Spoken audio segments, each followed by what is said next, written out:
I love French products. I love Focal. I love French stuff. We go to France all the time, me and my wife, almost every year to go vacation with Herman.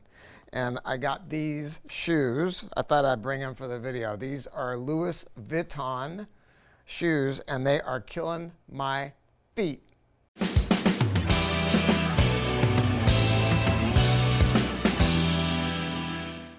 Hi, this is Kevin Deal from Upscale Audio, and today I am here with Ash. Hello. Hi, everyone. I hijacked Ash. Ash is a product manager here.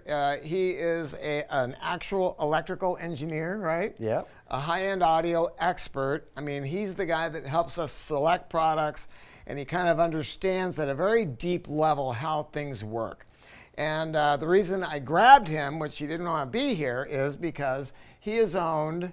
What have you owned? I've owned the Scala V2s, and I've also owned the EVOs. The EVOs. So he's owned both of these, so I thought I'd grab him so he can tell you honestly. Because I've got the Grand Utopias at home. You know I love those speakers. I mean, they're just bonkers, right? But the thing is, like, not everybody can afford Grand Utopias, but now it's easier to afford these. I'm going to tell you why. These were $54,000 for a pair. Because, I mean, look, you know, it's a Utopia product. It is their flagship product. They were $54,000, and Ash, we were able to, it's kind of a special thing right now that in the painted finish, how much are they? They're $40K for a pair. $40K for the pair. Hell yeah, man, that's what I'm talking about. That's only in the painted finish, not with the wood veneer on the side and that kind of thing. So, oh my God. Now, Ash, we're going to talk about a couple things here. Now, this is, well, first, let's talk about this cabinet. How much does it weigh? 187 pounds. Yeah. So they are quite heavy, and they communicate really well when it comes to the bass, and they are very, very articulate. You can feel the weight and the presence of that speaker when it's going. Right. I mean, if you look at Sopra, it uses two 7-inch drivers. This is a single 11-inch, but the difference is, I mean, this has just got that kind of punch, right? The articulation and the depth of bass and everything, surface bass, deep bass, everything is really good. It starts and stops in time, even under complex passages. It does not break up or it does not choke at all. Yeah, yep. And a lot of that is not just because of the bass driver, it is because of this cabinet. Where's the port? Where's the port? It's under here. It's down under here, right? Yep. Now, this speaker is bi-wireable. Now, the earlier one didn't have that, right? No, they did not. And they added that because, for a good reason, too. A lot of people like bi-amping, and these speakers love bi-amping. So if you can do it and separate the bass from the mid-range and tweeter, you're doing your amp a favor and you're doing the speaker a favor. Now, I'm not bi-amping mine at home. I am running just a pair of Pathos Adrenalines, but I plan on taking another pair home. You know, each one of those amps draws 8 amps continuous. It's a 200-watt Class A amp. They're about 150 pounds each. And it sounds amazing. I cannot imagine it sounding any better. But Ash has been grinding on me to get it. It's going to be a lot better when you buy it. Is it? All right, well, we're going to find out. All right, now let's talk about this high-frequency driver. This is a Beryllium high-frequency driver, but it's not just that it's Beryllium. It's the way that they designed the cone, and I forget what they call this. This is the W cone design, right? This is the IAL2. It's the IAL, Infinite Acoustic Loading 2 design, which is their newest design for the rear of the high-frequency driver, and it's in its own sub-enclosure here. That's correct. And that all has to do with how they're loading the driver. Why is that important?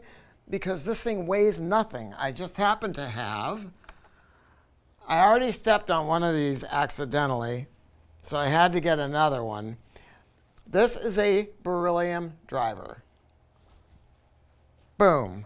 That's what I'm talking about. And Focal is the company that really, I mean, it had been done before by, the first time I remember was by Yamaha with the NS1000s, way, way back in the day. But I never really cared for them that much. They were sure kind of cool looking. I mean, everybody loved the way they looked, but when it came to listening to them, they didn't do it for me. But this high frequency driver, it is just so, so fast. But the beauty of it is this.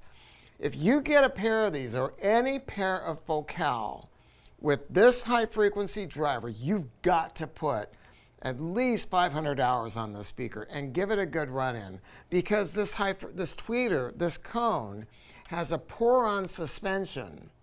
So there's actually some excursion that goes on. When Kat went to the factory, she said that they ran 10 hertz through this driver. They didn't do that for me. She got better treatment than I did. And she said that you could see the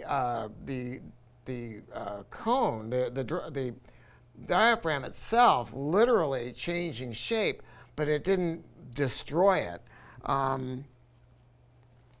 But what I want to say to you is this. Because it has a pour-on suspension, there is actually a little bit of an excursion to it, and they can cross this over lower than they would normally cross it over, and that means it's going to blend more seamlessly with the mid-range driver, and that's where things are happening. You're going to notice that this driver up here is pitched forward ever so slightly from the high-frequency driver, and that's not done by happenstance, right? No, this is their time alignment. Right, right. And what's important about that? Well, everything, you know, when you're sitting and listening, everything is going to hit you at the same time. Yeah, and that's super important if you're a vocal freak like I am. Mm-hmm. So that's why this design, that's why this pitch. Now on my Grand Utopias, there's actually this big old crank because it's a very tall speaker with another bass driver up on the top, and you can change the alignment of the entire speaker. Mm-hmm. But this has been done for you, and this, I have to say, this is probably one of the biggest parts of the magic to the speaker, wouldn't you say? Yes, I would say so. I mean, something about the mid-range about the speaker, and when I attended a presentation about this a long time ago, and they said it's really hard sometimes to do the vocals with the French accents, the accent aigu, accent circumflex, and all that stuff. And if you can get these accents right and the speech correct and clear, any language and any speech, no matter how fast it is, slow, it really, really comes out really very clear. And this is their W cone driver, and the beauty of this is, look, I forgot to tell you this. There are high-end companies today, some of the most esoteric and well-respected, and certainly the most expensive speaker companies on the planet today, and they may not even exist were it not for JM Labs. That is where Focal came from. They were a research and development company. They were making parts for other people. They were making just the drivers, right? And that's why when you go to the factory, they won't let you take pictures. I wanted to take pictures. They wouldn't let me because you would be able to see how they're able to manipulate. I forget how many drivers they make, but I think it was like 260 different drivers. So this 6.5-inch driver may look like one that's in Scalas or any other speaker, but they're not. They're all built to purpose. They can change the thickness of the cone. They can change the bobbin. They can change how the magnet is charged. They can change everything and make it act the way they want it to act without beating it into submission with crossover components, right? Yes, they match the driver to you know, the bracing of the cabinet and how big it is and how it interacts with the cabinet that it's sitting in. Yeah, and it is fantastic. Now, the beauty of this is you got a couple of things. One is the power flower, which we'll show you a picture of that, which is a series of magnets that are positioned around the voice coil. But they added something new to this speaker that was not in the previous model. One of them is the neutral inductance circuit. And the whole idea of both of these technologies to make sure that the voice coil, no matter where it is in its pistonic movement, is always in the same magnetic field, okay?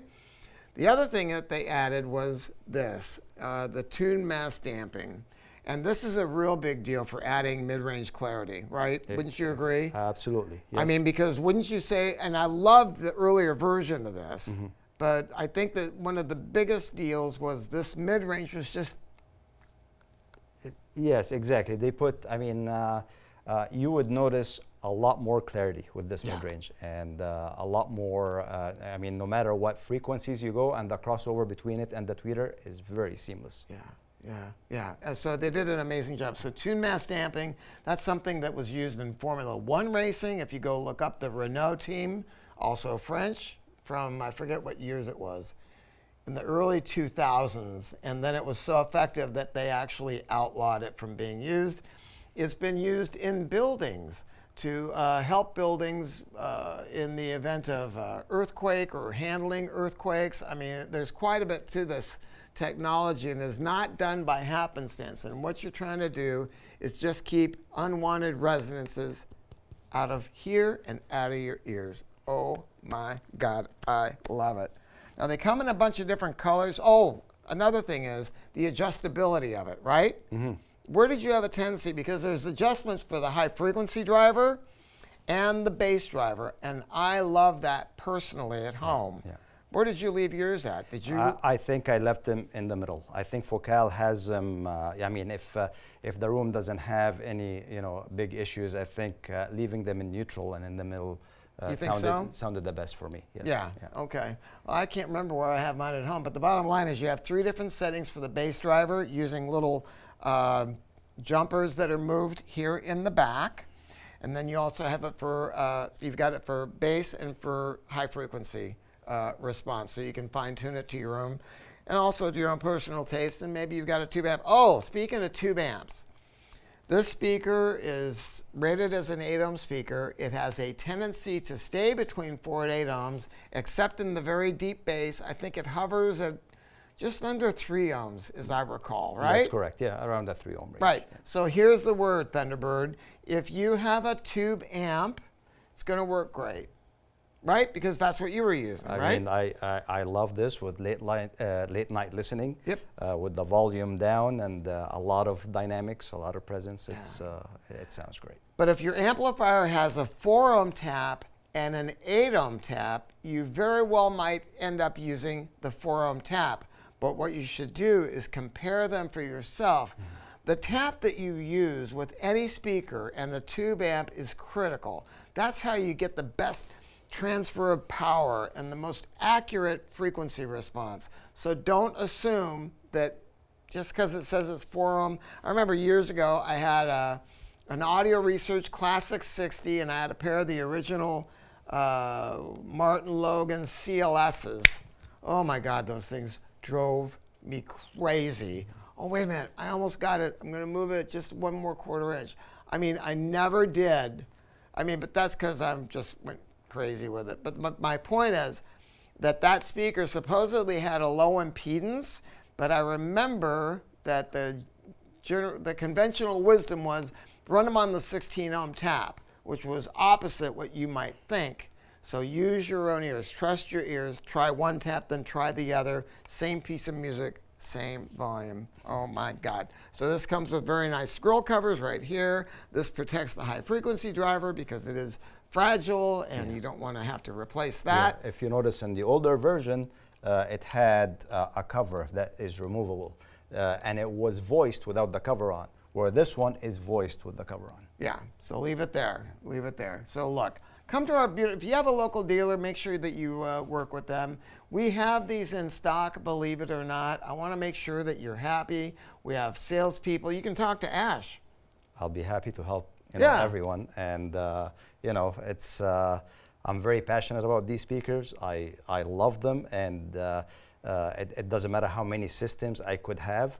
There's always going to be one of these in my house. Yeah. And he was grinding me about getting my grands too. I mean, Kevin, when you get them, it's going to change it, right? That's right. Yeah, and we've had a lot of fun because he's been over to the house. All the Upscale folks, it's party time. Yeah. All right, that's it.